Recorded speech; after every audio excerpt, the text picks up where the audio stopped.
Pre, hindi pa kami kumakain. Kakain kami. Bye-bye! Habang naghihintay tayo ng kasama natin papuntang Batangas, bablog tayo sandali. Bye-bye! Bye-bye! Baklas niya na. Madali lang magbaklas. Pagkabit ang mahirap. Kailangan pantay-pantay.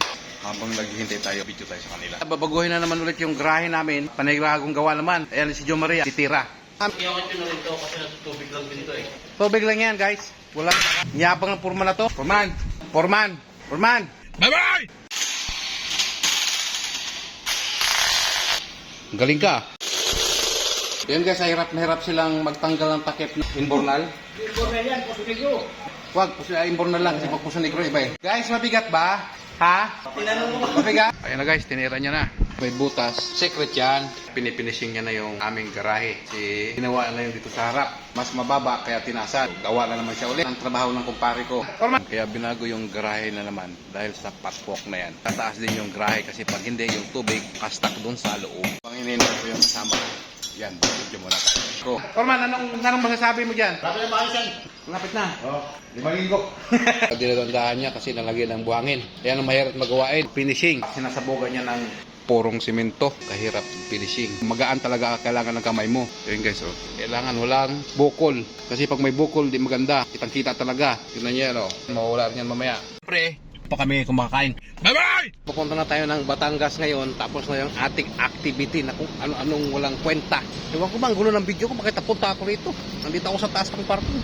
Pupunta na kami ng Batangas kasi kailangan makita yung bahay doon na pinagawa. Pinuntahan ko, di ko alam kung saan ito. Bye-bye! Bye-bye! Shortcut tayo kasi medyo matraffic na naman para makapunta tayo ng EDSA. Yan. Mga driver talaga dito sa Pilipinas. No left turn na nga, nag-left turn pa. Bureau of Jail and Management Penology, delikado. Di ko magsaba guys na ay pulis at tapad ako na ay dala nga kulungan. Delikado. Ay pulis. Pre. Bye-bye! Hey guys, inabot na kami ng tanghali na traffic. Anong oras kaya kami darating doon? Di bali, nakasasakyan naman kami. Kaya na guys, habang naghihintay tayo sa kanila, makikita nyo yung traffic. Grabe, tanghali na kami makarating nito doon. Ayun na naman nga guys, dito na naman kami sa Santo Tomas, Batangas. Nag-ride na naman kami. Ayan ang buhay namin. Dito kami sa Santo Tomas para bumili ng bigas. Kasi mahal sa restaurant, ikikaon. O niya, card pa. Ayun, na-exit sa unahan. Ang presyo ng bigas, ayan. Nakikita nyo. Ayun guys, bumibili kami ng bigas. Ayan ang presyo. Umpisa sa 15.62. Nandito na kami sa construction materials. Binili naman dati nung nakaraan. Linggo, yung pinagawa namin na yero, yung bubong tapos na. Yun ang gagawa. Dito ako sa highway. Umaan pa kami sa isang hardware. Yan, umaan kami sa isang hardware na yan. Kasi kulang ng lamp block. So yan ang binibili namin ngayon. Umaan kami sa bilihan ng sapatos. Ayan o, pili lang tayo. Guys, kumain kami doon sa... Guys, ang sarap ng ulam. Grabe. Sarap.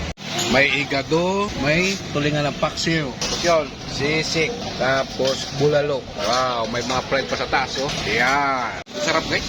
Ako nakadalawang ulam. Ito na kami sa hideout namin sa Batangas. Di kami nakabidyo kanina kasi ang lakas ng music. Waabot dito sa taas. So maganda nito guys kasi yung kapitbahay pag nagbihis, kita mo. Bye-bye! Sariwa yung hangin. Kung galing sa bubong ng kapitbahay. Bye-bye! Iniihaw na namin yung aming tuna. Sarap yan. Puro bubong, no? Yung Maria Makiling guys sa bundok hindi makita. Nakita niya yung mga tao nasa bubong. Yan. Yan ang baba guys. Mataas yan masyado. Sa third floor kami. 6:58 nagbalik na kami ng Metro Manila. Medyo ginabi kami. Saka hindi nakabidyo. Kasama namin galing Ormoc. Dumating na kanina. So doon natutulog. Hindi pwedeng istorbohin kasi puyat. Yan ang service namin. Bye-bye!